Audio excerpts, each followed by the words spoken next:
광야의 40년이 끝났습니다. 이제 약속의 땅이 눈앞에 있습니다. 그러나 한 시대가 또 끝났습니다.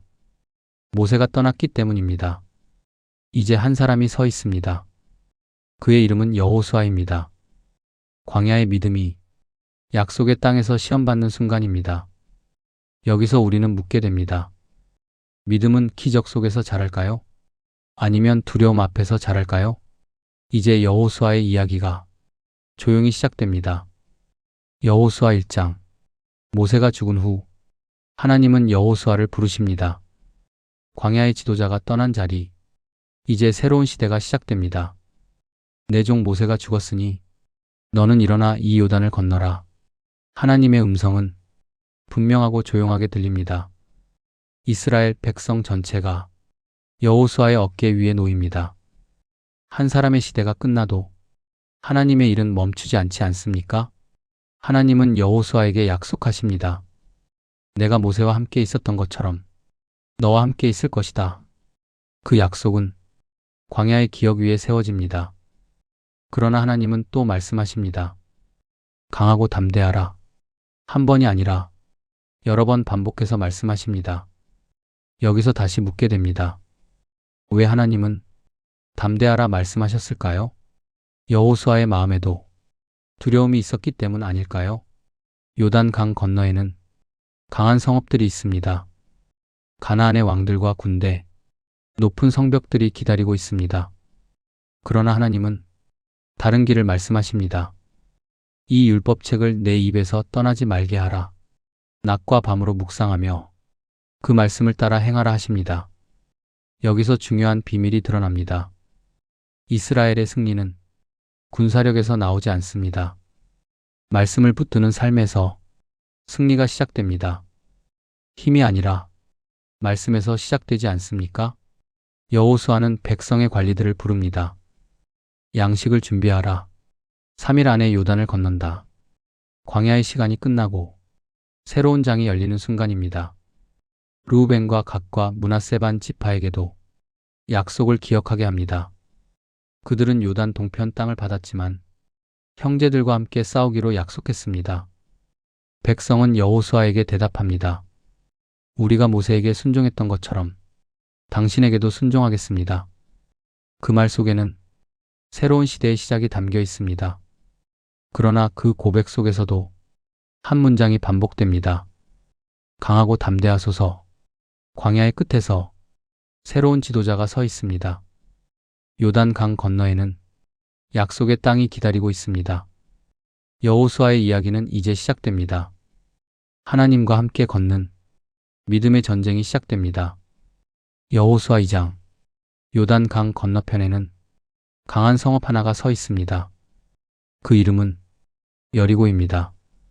높은 성벽과 단단한 문, 누구도 쉽게 들어갈 수 없는 도시입니다. 여호수아는 두 사람을 조용히 부릅니다. 가서 그 땅을 살펴보라. 특히 여리고를 보라. 두 정탐꾼은 밤을 틈타 성 안으로 들어갑니다. 그러나 긴장은 곧 시작됩니다. 그들의 발걸음이 왕의 귀에까지 들어갔기 때문입니다. 여기서 묻게 됩니다. 하나님의 계획 속에서도 긴장과 위험이 존재하지 않습니까? 믿음의 길에도 두려움이 찾아오지 않습니까? 정탐꾼들은 한 집으로 들어갑니다. 그 집의 주인은 라합이라는 여인이었습니다. 그녀는 두 사람을 숨겨주고 지붕 위 3대 사이에 감춥니다. 곧 왕의 군사들이 찾아옵니다. 이스라엘 사람을 내놓아라. 그들이 이 땅을 정탐하러 왔다. 숨막히는 순간입니다. 그러나 라합은 말합니다. 그들이 왔지만 이미 떠났습니다. 군사들은 성문 밖으로 급히 달려나갑니다. 지붕 위에는 여전히 두 정탐꾼이 숨어 있습니다. 여기서 이야기는 놀라운 방향으로 흐릅니다. 라합이 조용히 말합니다. 나는 압니다. 여호와께서 이 땅을 당신들에게 주신 것을. 그녀는 홍해의 이야기와 광야의 소문을 이미 들었습니다. 온 성이 두려움에 떨고 있다고 말합니다. 여기서 묻게 됩니다. 왜 어떤 사람은 기적을 보고도 믿지 못할까요? 그리고 왜 어떤 사람은 소문만 듣고도 믿음을 가질까요? 라합은 부탁합니다. 당신들이 이 땅을 차지할 때 우리 가족을 살려주십시오. 정탐꾼들은 약속합니다. 붉은 줄을 창문에 매달면 그 집은 보호받을 것이라 합니다. 그 붉은 줄은 구원의 표지가 됩니다. 여기서 다시 묻게 됩니다. 위기의 순간에도 믿음의 선택을 할 수 있습니까? 위험 속에서도 하나님 편에 설 용기가 있습니까? 정탐꾼들은 밤에 성을 빠져나가 산으로 도망합니다. 사흘 후 여호수아에게 돌아옵니다. 그들은 말합니다. 여호와께서 그 땅을 우리 손에 주셨습니다. 두려움 대신 확신이 남았습니다. 여리고 성벽은 아직 서 있지만 믿음은 이미 승리를 보고 있었습니다. 여호수아 3장. 이스라엘은 새벽에 일어납니다. 요단강 앞에 백성이 서 있습니다. 광야의 마지막 강, 약속의 땅으로 가는 문입니다. 그러나 지금은 강물이 넘치는 계절입니다. 건너기 어려운 강입니다. 여호수아는 백성에게 말합니다. 너희는 스스로 성결하게 하라. 내일 여호와께서 놀라운 일을 행하신다. 기대와 긴장이 진영에 퍼집니다. 제사장들이 언약궤를 메고 백성 앞에 서 있습니다. 여호수아는 명령합니다. 언약궤를 따라가라. 그러나 거리를 두라. 이 길은 한 번도 가보지 않은 길입니다. 제사장들이 요단 강으로 천천히 걸어 들어갑니다. 발이 물에 닿는 순간 놀라운 일이 일어납니다. 위에서 내려오던 물이 멈춰 서기 시작합니다. 강은 갈라지고 마른 땅이 드러납니다. 백성은 그 길을 건너 요단을 지나갑니다. 홍해의 기적 이후 또 하나의 기적입니다. 그러나 이번에는 새로운 세대가 경험합니다. 제사장들은 강 가운데 서 있고 이스라엘 백성은 모두 건너갑니다. 마지막 사람이 지나갈 때까지 언약궤는 움직이지 않습니다. 요단 강은 다시 흐르고 이스라엘은 약속의 땅에 서 있습니다. 광야의 시대가 끝났습니다. 그러나 진짜 이야기는 이제 시작됩니다. 여기서 우리도 묻게 됩니다. 지금 우리 앞에 있는 요단 강은 무엇일까요? 그리고 우리는 그 강을 건널 준비가 되어 있을까요? 하나님의 길은 언제나 믿음의 발걸음에서 시작됩니다. 여호수아 4장. 요단 강을 건너는 기적은 이제 막 끝났습니다. 백성은 마른 강바닥을 지나 약속의 땅에 들어섭니다. 그러나 하나님은 여호수아에게 한 가지를 더 말씀하십니다. 각 지파에서 한 사람씩 12명을 부르라 하십니다. 그리고 요단 강 가운데에서 돌을 하나씩 가져오게 합니다. 12개의 돌, 12지파의 기억입니다. 12사람이 강 가운데로 들어가 돌을 어깨에 메고 나옵니다. 그 돌들은 길가에 세워지고 기념이 됩니다. 여호수아는 또 다른 돌을 강 가운데에 세웁니다. 물이 다시 흐르기 전 잠시 남겨진 표식입니다. 이 장면에는 조용한 의미가 담겨 있습니다. 하나님의 역사는 시간 속에서 잊히기 쉽기 때문입니다. 그래서 하나님은 말씀하십니다. 후에 너희 자녀가 묻거든 이 돌이 무엇이냐 하거든 그때 부모들은 이야기해야 합니다. 요단 강이 멈췄던 날 하나님이 길을 여신 순간을 말입니다. 제사장들이 요단 강 가운데 서 있다가 마침내 강에서 올라옵니다. 그 순간 요단 강물은 다시 흐르기 시작합니다. 마치 아무 일도 없었던 것처럼 강은 제자리로 돌아갑니다. 그러나 백성의 마음에는 잊을 수 없는 기억이 남습니다. 이스라엘은 길갈에 진을 치고 새로운 땅에 서 있습니다. 광야의 끝, 약속의 시작입니다. 여기서 우리도 묻게 됩니다. 기적을 경험한 후 우리는 무엇을 남기고 있습니까? 시간이 지나도 믿음의 기억을 붙잡고 있습니까? 요단 강의 이야기는 끝났지만 하나님의 이야기는 계속됩니다. 여호수아 5장. 요단 강의 소식은 곧 가나안 전체에 퍼집니다. 왕들의 마음이 녹고 용기를 잃습니다. 이스라엘이 강을 건넜기 때문입니다. 그러나 여호수아는 곧 전쟁을 시작하지 않습니다. 하나님은 뜻밖의 명령을 내리십니다. 이스라엘 백성에게 다시 할례를 행하라 하십니다. 광야에서 태어난 세대는 할례를 받지 않았기 때문입니다. 백성은 길갈에서 할례를 받고 며칠 동안 쉬게 됩니다. 하나님은 말씀하십니다. 오늘 내가 애굽의 수치를 너희에게서 굴러가게 하였다. 그래서 그곳의 이름이 길갈이 됩니다. 그리고 또 하나의 순간이 찾아옵니다. 이스라엘은 가나안 땅에서 첫 유월절을 지킵니다. 광야의 기억이 다시 살아나는 밤입니다. 그 다음 날 놀라운 변화가 일어납니다. 만나가 멈춘 것입니다. 40년 동안 내리던 하늘의 양식이 사라집니다. 이제 백성은 그 땅의 열매를 먹게 됩니다. 여기서 묻게 됩니다. 하나님은 왜 만나를 멈추게 하셨을까요? 광야의 방식이 아니라 약속의 땅의 삶을 시작하게 하신 것 아닐까요? 그리고 여호수아는 또 하나의 놀라운 장면을 만납니다. 여리고 근처에서 칼을 든 한 사람을 봅니다. 여호수아는 묻습니다. 당신은 우리 편입니까? 우리 원수의 편입니까? 그 사람은 대답합니다. 나는 여호와의 군대 대장이다. 여호수아는 즉시 엎드려 경배합니다. 그 순간 하나님의 명령이 이어집니다. 내 발에서 신을 벗으라. 내가 선 곳은 거룩하다. 이 장면은 광야의 모세 이야기를 떠올리게 합니다. 여리고 성은 아직 서 있지만 이미 하나님의 계획이 시작되었습니다. 이스라엘은 이제 약속의 땅 한가운데 서 있습니다. 광야의 세월이 끝나고 믿음의 전쟁이 시작됩니다. 그리고 그 전쟁은 하나님과 함께하는 이야기입니다. 여호수아 6장. 여리고 성은 굳게 닫혀 있습니다. 아무도 나가지 않고 아무도 들어오지 않습니다. 높은 성벽과 단단한 문, 이스라엘 앞에 거대한 장벽이 서 있습니다. 그러나 하나님은 뜻밖의 전략을 말씀하십니다. 군사들이 성을 돌고 제사장들이 나팔을 불며 언약궤가 그 가운데를 지나가라 하십니다. 하루에 한 번씩 6날 동안 성을 돌게 됩니다. 여기서 묻게 됩니다. 전쟁 앞에서 왜 하나님은 침묵의 행진을 명하셨을까요? 힘으로 싸우는 전쟁이 아니라 믿음으로 싸우는 전쟁이기 때문 아닐까요? 7째 날 아침, 이스라엘은 일찍 일어납니다. 그리고 성을 7번 돌기 시작합니다. 마지막 순간 나팔이 길게 울립니다. 여호수아가 외칩니다. 외치라. 여호와께서 이 성을 너희에게 주셨다. 백성이 큰 소리로 외칩니다. 그 순간 놀라운 일이 일어납니다. 여리고의 성벽이 무너져 내립니다.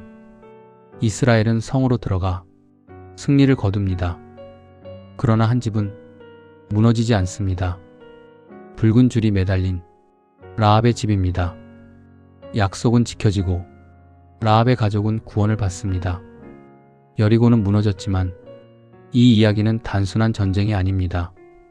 하나님이 싸우시는 전쟁, 믿음으로 이루어진 승리입니다. 그러나 다음 이야기에는 뜻밖의 사건이 기다리고 있습니다. 여호수아 7장. 여리고의 승리 뒤 이스라엘은 자신감에 차 있습니다. 다음 목표는 아이성입니다. 작은 성읍처럼 보입니다. 정탐꾼들은 말합니다. 많은 군사가 필요 없습니다. 2,000이나 3,000이면 충분합니다. 그러나 전투는 뜻밖의 방향으로 흐릅니다. 이스라엘 군사가 패하고 사람들이 쓰러집니다.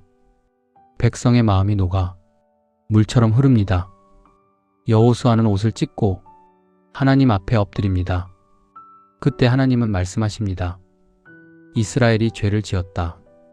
여리고에서 바쳐야 할 물건을 누군가 숨겼기 때문입니다. 지파를 따라 조사하고 가문을 따라 찾아갑니다. 마침내 한 사람이 드러납니다. 그의 이름은 아간입니다. 그는 고백합니다. 내가 탐내어 가져왔습니다. 은과 금과 옷을 장막 아래 숨겼습니다. 그 결과 아간과 그의 가족은 심판을 받습니다. 악골 골짜기에는 무거운 침묵이 흐릅니다.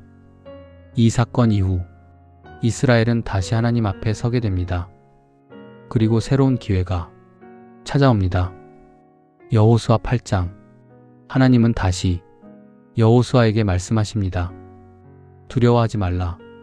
아이 성으로 올라가라. 이번에는 다른 전략이 주어집니다. 군사를 매복시키고 도시를 유인하는 계획입니다. 밤에 군사들이 숨어 있고 여호수아는 정면에서 접근합니다.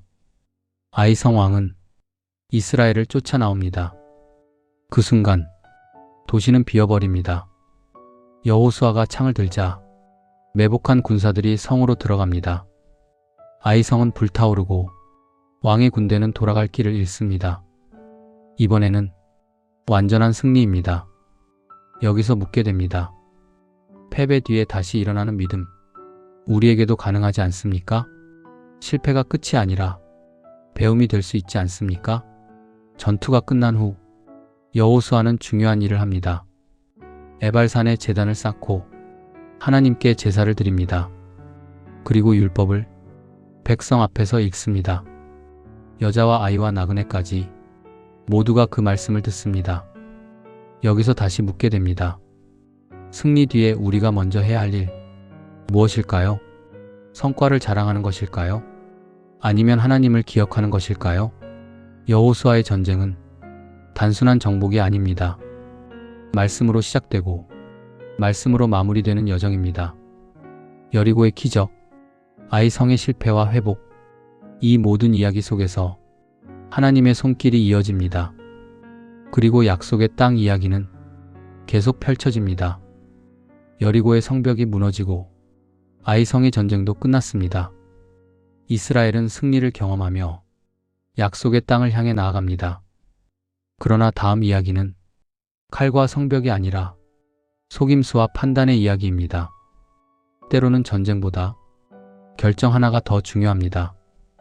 여기서 우리는 묻게 됩니다. 지혜 없이 내린 결정이 얼마나 큰 영향을 남길까요? 이제 여호수아의 또 다른 이야기가 조용히 시작됩니다. 여호수아 9장. 가나안의 왕들은 이스라엘의 소식을 듣습니다. 여리고와 아이 성이 무너졌다는 소식, 그들에게 두려움을 안겨줍니다. 여러 왕들이 모여 이스라엘과 싸우려 합니다. 그러나 한 도시의 사람들은 다른 선택을 합니다. 그곳은 기브온입니다. 그들은 싸우지 않기로 합니다. 대신 속임수를 준비합니다. 낡은 자루와 헤어진 신, 찢어진 옷과 곰팡이 난 떡, 마치 먼 길을 온 사람들처럼 꾸며서 이스라엘 진영으로 옵니다. 기브온 사람들은 말합니다. 우리는 먼 나라에서 왔습니다. 당신들의 하나님 이야기를 들었습니다. 그들은 평화 조약을 맺어달라 부탁합니다. 이스라엘 지도자들은 그들의 말과 물건을 살펴봅니다. 낡은 신발, 마른 떡, 모든 것이 그럴듯해 보입니다. 그러나 성경은 한 문장을 남깁니다. 그들은 여호와께 묻지 않았다. 결국 여호수아와 지도자들은 기브온과 평화 조약을 맺습니다. 그리고 사흘 후 진실이 드러납니다. 그들은 먼 나라 사람이 아니라 가까운 가나안 사람들이었습니다. 이스라엘 백성은 분노합니다. 그러나 지도자들은 말합니다. 우리는 여호와의 이름으로 맹세하였다. 약속은 깨지지 않습니다. 기브온 사람들은 살게 되지만 물을 깃고 나무를 패는 일을 맡게 됩니다. 그리고 이 사건은 다음 전쟁의 시작이 됩니다. 약속의 땅 이야기 속에서 또 다른 긴장이 다가오고 있습니다. 이스라엘의 여정은 계속되고 하나님의 이야기도 계속됩니다. 기브온의 속임수는 이야기를 끝내지 않았습니다. 오히려 더 큰 전쟁을 불러오게 됩니다. 약속 하나가 전쟁의 이유가 됩니다. 여기서 우리는 묻게 됩니다. 믿음의 선택은 때로 예상하지 못한 싸움을 부르지 않을까요? 그러나 그 싸움 속에서도 하나님은 일하고 계십니다. 이제 여호수아의 이야기 속에 가장 놀라운 장면 하나가 펼쳐집니다. 여호수아 10장. 기브온이 이스라엘과 평화 조약을 맺었다는 소식이 퍼집니다. 예루살렘 왕 아도니세덱은 깊이 두려워합니다. 여리고와 아이성이 무너졌고 이제 기브온까지 이스라엘 편이 되었기 때문입니다. 그는 다른 왕들에게 급히 소식을 보냅니다. 헤브론 왕, 야르뭇 왕, 라기스 왕, 에글론 왕, 5왕이 연합하여 기브온을 공격하기로 합니다. 기브온 사람들은 다급한 마음으로 메시지를 보냅니다. 우리를 버리지 마십시오. 속히 와서 우리를 도와주십시오. 밤새 길갈에서 출발하여 군사들과 함께 올라갑니다. 갑작스러운 공격에 적군은 혼란에 빠집니다. 그러나 진짜 전쟁은 이때부터 시작됩니다. 여기서 놀라운 장면이 펼쳐집니다. 하나님이 큰 우박을 내리십니다. 이스라엘의 칼보다 우박으로 죽은 사람이 더 많았습니다. 전쟁의 주인은 하나님이셨습니다. 그러나 여호수아는 또 하나의 기도를 합니다. 태양이 아직 지기 전에 전쟁을 끝내고 싶었습니다. 그래서 그는 외칩니다. 태양아 기브온 위에 머무르라. 달아 아얄론 골짜기에 멈추어라. 그 순간 놀라운 일이 일어납니다. 태양이 멈추고 달도 멈춥니다. 하루가 길어지고 전쟁은 계속됩니다. 성경은 말합니다. 이전과 같은 날이 이전에도 이후에도 없었다고 합니다. 5왕은 동굴 속으로 도망칩니다. 그러나 결국 붙잡히고 전쟁은 끝이 납니다. 이스라엘은 승리를 얻고 여러 성읍이 무너집니다. 마게다와 림나, 라기스와 에글론, 헤브론과 드빌까지 여호수아는 남쪽 땅을 차례로 정복합니다. 그러나 성경은 한 문장을 남깁니다. 여호와 이스라엘의 하나님이 이스라엘을 위하여 싸우셨다. 여기서 마지막으로 묻게 됩니다. 우리 삶의 싸움도 우리가 하는 것일까요? 아니면 하나님이 함께 싸우고 계신 것일까요? 이스라엘은 다시 길갈로 돌아가고 전쟁의 이야기는 계속됩니다. 약속의 땅은 아직 넓고 앞으로도 많은 이야기가 남아 있습니다. 그러나 분명한 사실 하나가 있습니다. 하나님이 함께 하실 때 불가능한 일도 길이 됩니다. 여호수아 11장 남쪽 전쟁의 소식이 북쪽 땅에도 퍼집니다. 하솔 왕 야빈이 다른 왕들에게 사람을 보냅니다. 마돈 왕과 시므론 왕, 악삽 왕과 북쪽 산지의 왕들, 긴네렛 남쪽 평지와 돌과 모래가 많은 해변의 왕들까지 그들은 큰 연합군을 이룹니다. 군대의 수는 바닷가의 모래처럼 많았습니다. 말과 병거도 셀 수 없이 모였습니다. 그들은 메론 물가에 모여 이스라엘과 싸울 준비를 합니다. 여호수아의 군대는 숫자로는 비교가 되지 않습니다. 그러나 하나님은 말씀하십니다. 그들을 두려워하지 말라. 내일 이맘때 내가 그들을 넘겨주리라. 여호수아는 주저하지 않습니다. 군대를 이끌고 갑자기 공격합니다. 연합군은 순식간에 무너집니다. 이스라엘은 그들을 쫓아 시돈과 미스르본마임까지 추격합니다. 하나님이 말씀하신 대로 적들은 남지 않습니다. 여호수아는 또 하나의 명령을 따릅니다. 말의 발목을 끊고 병거를 불태웁니다. 전쟁의 힘을 말과 병거에 두지 않기 위해서입니다. 여호수아는 하솔성을 점령하고 왕을 처단합니다. 하솔은 북쪽 왕국들의 중심이었지만 결국 무너집니다. 여호수아는 오랜 시간 여러 왕들과 싸웁니다. 산지와 평지, 광야와 언덕까지 가나안의 땅이 하나씩 정복됩니다. 그러나 성경은 말합니다. 여호수아가 여호와께서 모세에게 명령하신 것을 하나도 빠뜨리지 않았다. 전쟁의 중심에는 순종이 있었습니다. 오랜 전쟁 끝에 그 땅에는 잠시 평안이 찾아옵니다. 여호수아 12장. 이제 성경은 지나온 전쟁을 돌아봅니다. 요단 동쪽에서 이미 2왕이 무너졌습니다. 헤스본 왕 시온과 바산 왕 옥입니다. 그 땅은 르우벤과 갓 그리고 므낫세 반 지파에게 주어졌습니다. 그리고 요단 서쪽 가나안 땅의 왕들이 이어집니다.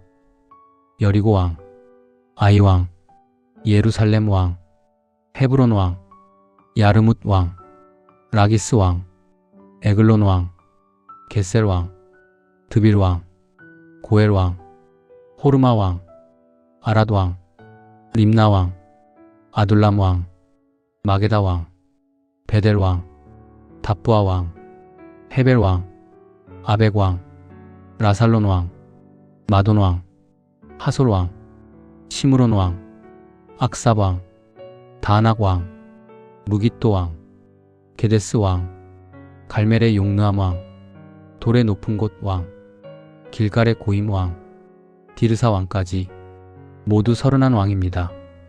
이 긴 목록은 단순한 기록이 아닙니다.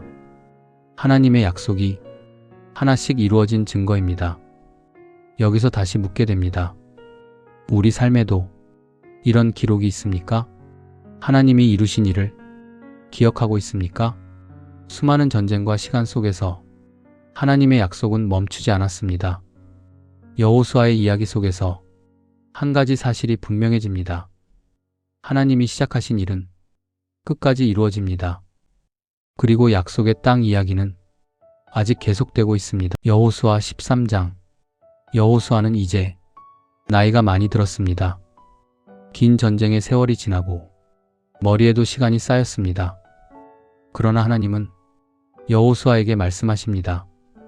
아직도 얻을 땅이 많이 남아있다. 블레셋 사람의 땅과 가드와 아스글론, 아스돗과 에그론의 지역, 남쪽에 여러 땅이 남아있습니다. 그러나 이제 하나님은 땅을 나누라 하십니다. 전쟁은 계속되겠지만 기업의 약속은 시작됩니다. 여호수아는 지파들에게 땅을 분배하기 시작합니다. 먼저 요단 동편의 땅, 이미 받은 기업을 설명합니다. 루벤 지파와 갓 지파, 그리고 므낫세 반 지파입니다. 그들은 요단 동쪽 땅을 기업으로 받았습니다. 그러나 레위 지파는 땅을 받지 않습니다. 그들의 기업은 하나님 자신입니다. 여기서 다시 묻게 됩니다. 우리 삶의 가장 큰 기업은 무엇일까요? 눈에 보이는 땅일까요? 아니면 하나님일까요? 이스라엘의 땅 분배는 단순한 지도 이야기가 아닙니다. 하나님의 약속이 현실이 되는 순간입니다. 광야의 약속이 땅 위에 펼쳐지기 시작합니다. 여호수아 14장. 여호수아와 엘르아살은 땅을 나누기 시작합니다. 각 지파는 하나님이 정하신 방법으로 제비를 뽑아 기업을 받게 됩니다. 이때 한 사람이 여호수아 앞으로 나옵니다. 그의 이름은 갈렙입니다. 그는 모세와 함께 정탐꾼으로 갔던 사람입니다. 광야에서 두려움이 퍼질 때 믿음으로 말했던 사람입니다. 갈렙은 말합니다. 모세가 나에게 약속한 땅이 있습니다.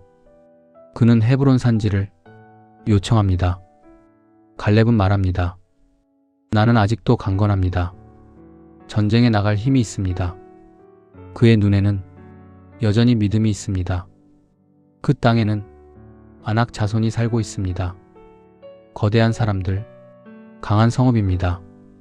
그러나 갈렙은 말합니다. 여호와께서 나와 함께 하시면 내가 그들을 쫓아낼 것입니다. 여호수아는 갈렙을 축복하고 헤브론을 그의 기업으로 줍니다. 믿음으로 기다린 약속이 마침내 이루어진 순간입니다. 여호수아 15장. 유다 지파의 기업이 조금씩 구체적으로 펼쳐집니다. 남쪽 광야에서 시작하여 사해와 네겝을 지나 서쪽 바다까지 넓은 땅이 주어집니다. 성읍과 마을들이 하나씩 기록됩니다. 지도 위의 선들이 약속의 현실이 됩니다. 기억 속의 약속이 눈앞에 현실이 될 때 우리도 같은 감정을 느끼지 않습니까? 이 장면 속에서 갈렙의 이야기가 이어집니다. 그는 헤브론을 기업으로 받고 아낙 자손과 싸웁니다. 거대한 사람들, 두려움의 이름이었던 그 민족을 갈렙은 믿음으로 몰아냅니다. 믿음은 세월 속에서 더 단단해질 수 있습니다. 그리고 또 하나의 이야기가 나옵니다.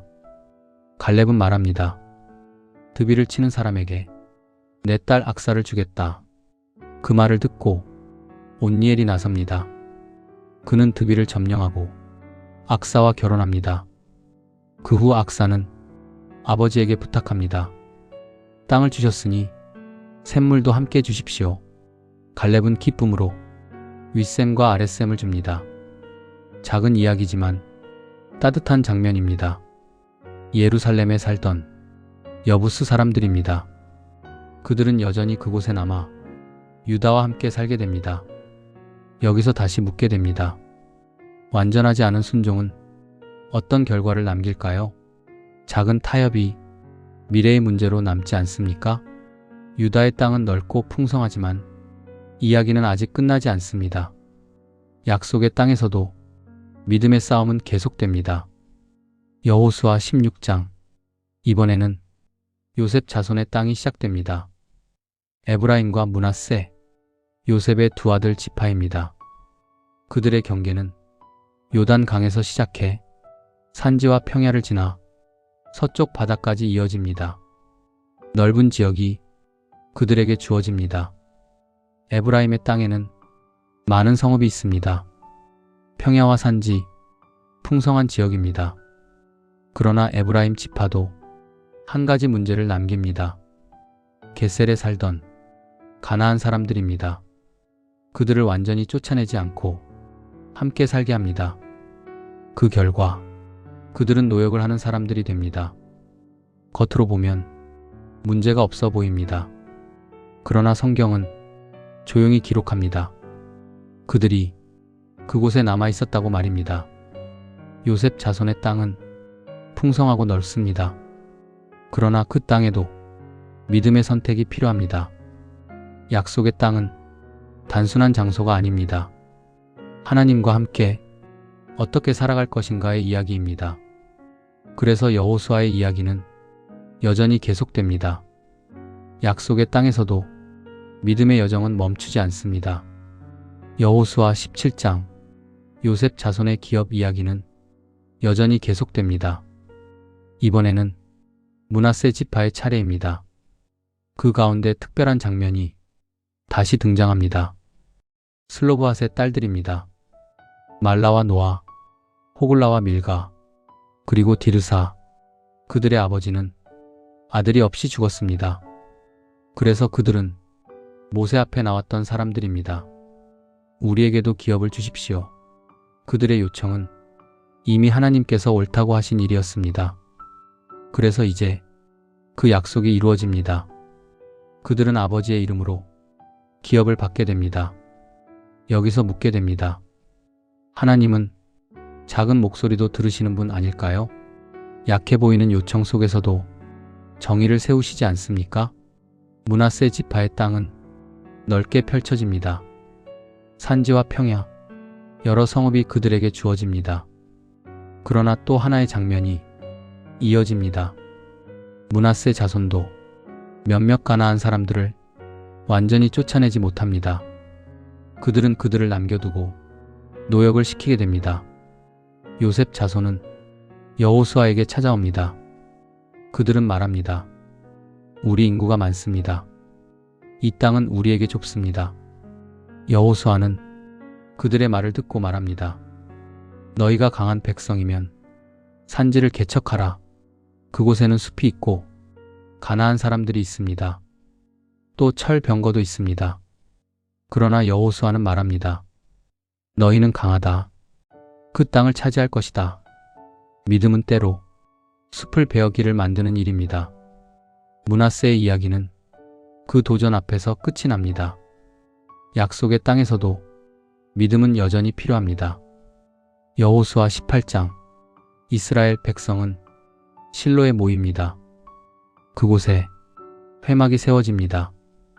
광야에서 함께하던 하나님의 장막이 이제 약속의 땅에 자리를 잡은 것입니다. 그러나 아직 7지파가 자신의 땅을 받지 못한 상태였습니다. 여호수아는 말합니다. 언제까지 머뭇거리겠느냐? 여기서 묻게 됩니다. 하나님이 준비하신 것을 우리가 늦게 붙잡을 때가 있지 않습니까? 두려움이나 망설임 때문은 아닐까요? 여호수아는 각 지파에서 3사람씩 뽑습니다. 그들을 보내어 땅을 돌아보게 합니다. 그들은 땅을 7부분으로 나누어 기록합니다. 그리고 실로로 돌아옵니다.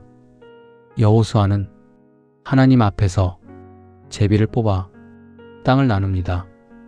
그 첫 번째 기업은 베냐민 지파에게 돌아갑니다. 베냐민의 땅은 유다와 에브라임 사이에 있습니다. 작은 땅이지만 중요한 위치입니다. 여기에는 여리고와 베델, 기브온과 예루살렘이 포함됩니다. 역사의 중심이 될 도시들이 그 안에 있습니다. 이스라엘의 땅 분배는 조금씩 완성되어 갑니다. 광야의 약속은 현실이 되고 있습니다.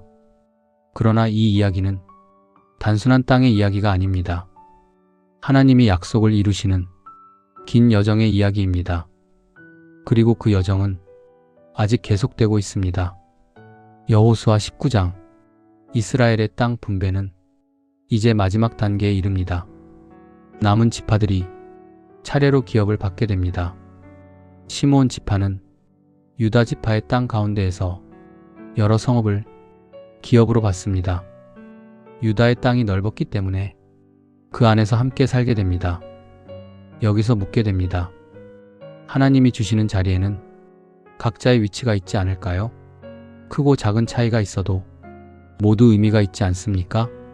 다음은 스불론 지파입니다. 그들의 땅은 북쪽 지역에 펼쳐집니다. 이어서 이사갈 지파, 아셀 지파, 납달리 지파, 그리고 단 지파가 차례로 기업을 받습니다. 단 지파는 처음 받은 땅이 살기에 어려웠습니다. 그래서 북쪽으로 올라가 라이스라는 성을 점령합니다. 그리고 그 성의 이름을 단이라 부릅니다. 모든 지파의 기업이 마침내 정해집니다. 그리고 마지막 장면이 조용히 등장합니다. 백성은 여호수아에게 말합니다. 당신의 기업을 받으십시오. 그래서 여호수아는 에브라임 산지의 한 성, 딥나세라를 받습니다. 그는 그 성을 다시 세우고 그곳에 거합니다. 그는 먼저 백성의 기업을 세웠습니다. 그리고 마지막에 자신의 자리를 받습니다. 이 장면 속에는 지도자의 모습이 담겨 있습니다. 섬김의 리더십입니다. 이스라엘의 땅 분배는 이렇게 완성됩니다. 광야에서 시작된 약속이 이제 땅 위에 펼쳐졌습니다. 여호수아 20장. 이제 하나님은 또 다른 명령을 주십니다. 도피성을 세우라 하십니다. 이 성읍들은 특별한 목적이 있습니다. 누군가 실수로 사람을 죽였을 때 피할 수 있는 장소입니다. 그곳에서는 복수로부터 보호받습니다. 여기서 묻게 됩니다. 정의와 자비는 함께 존재할 수 있을까요? 하나님의 법에는 두 가지가 모두 담겨 있지 않을까요? 도피성은 6곳에 세워집니다. 요단 서쪽에는 게데스와 세겜, 그리고 헤브론입니다. 요단 동쪽에는 베셀과 라못, 그리고 골란입니다. 누구든지 실수로 사람을 죽였다면 이 성으로 도망갈 수 있습니다.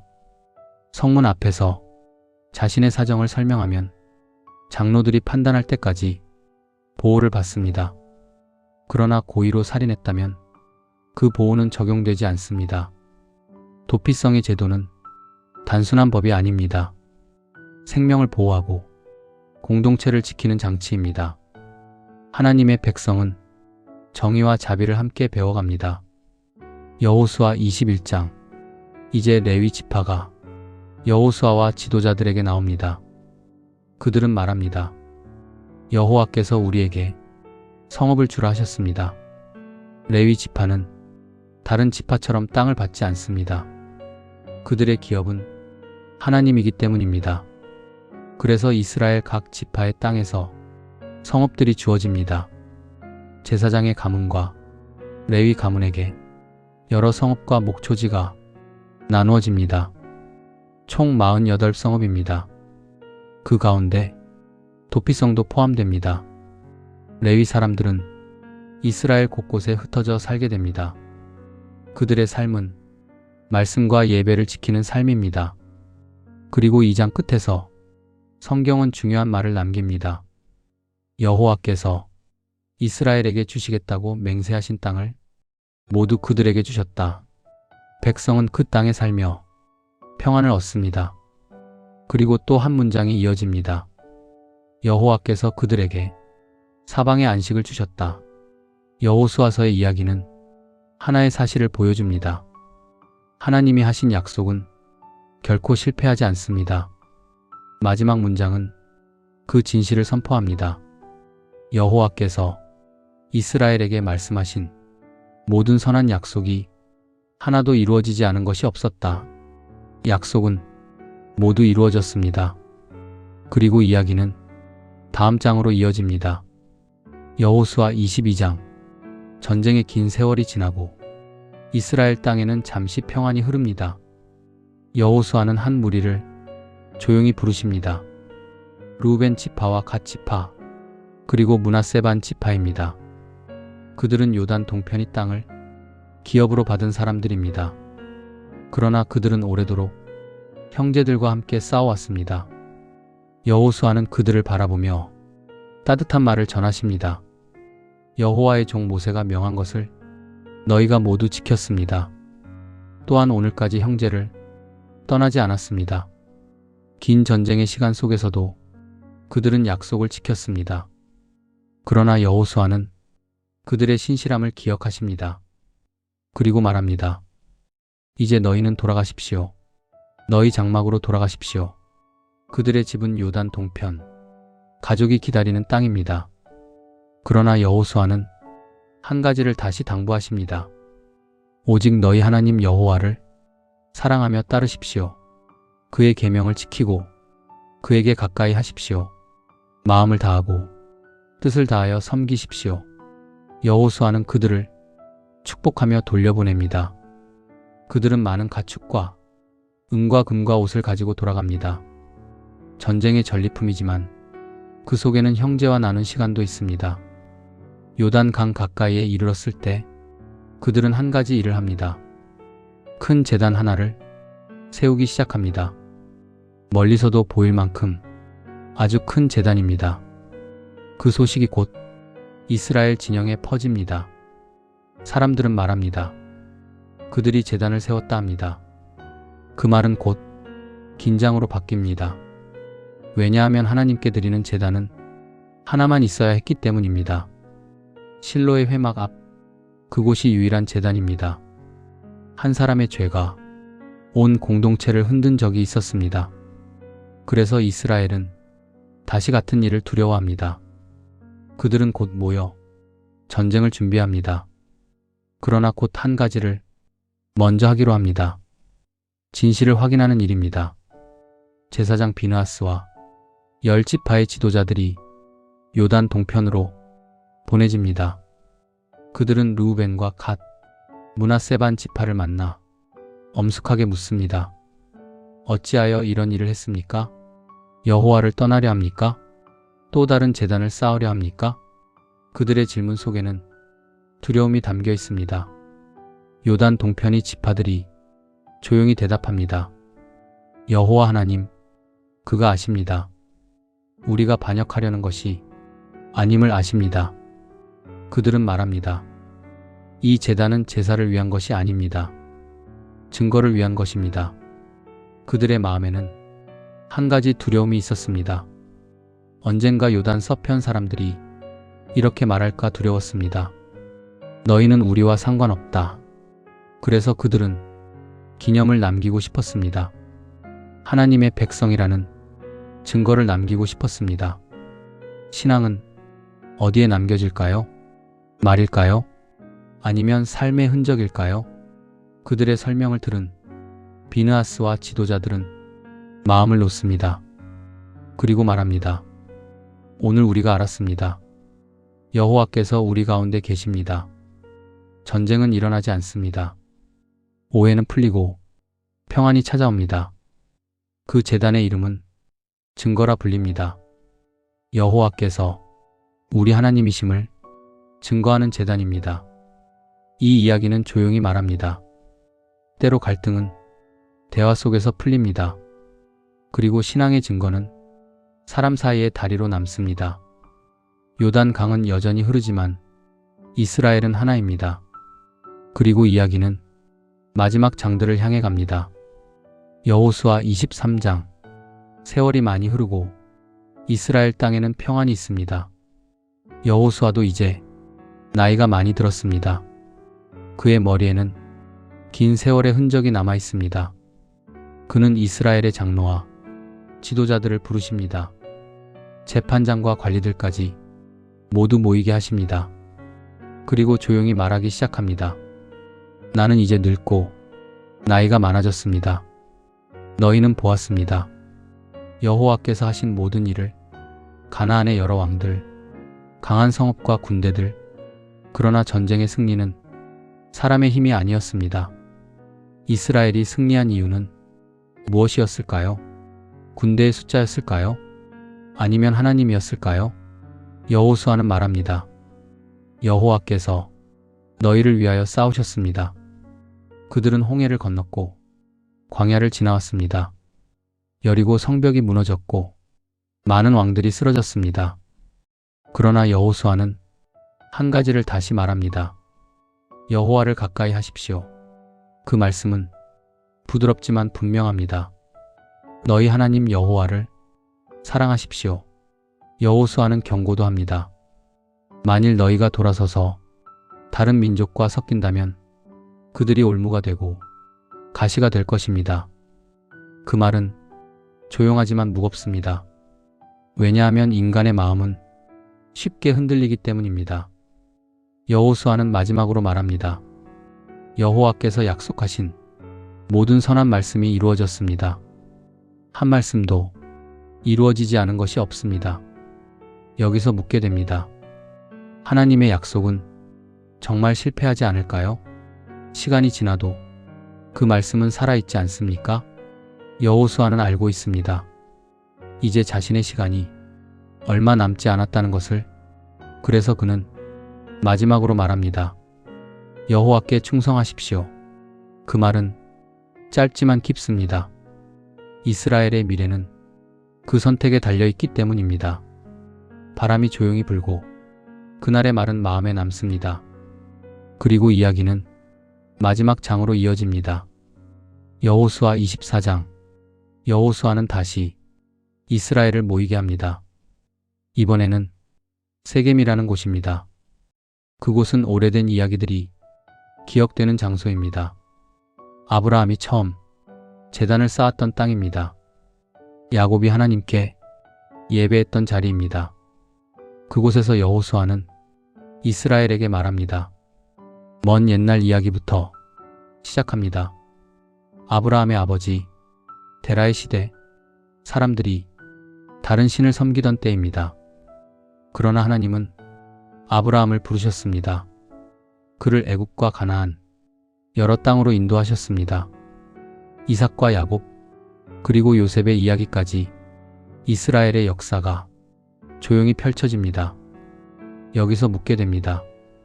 우리의 삶도 이야기 속에 있지 않을까요? 하나님이 이끄신 길이 각 사람에게 있지 않습니까?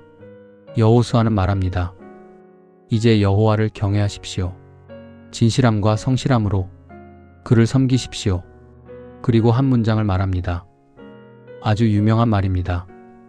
너희가 섬길 자를 오늘 선택하십시오. 여기서 잠시 침묵이 흐릅니다. 선택은 언제나 쉽지 않습니다.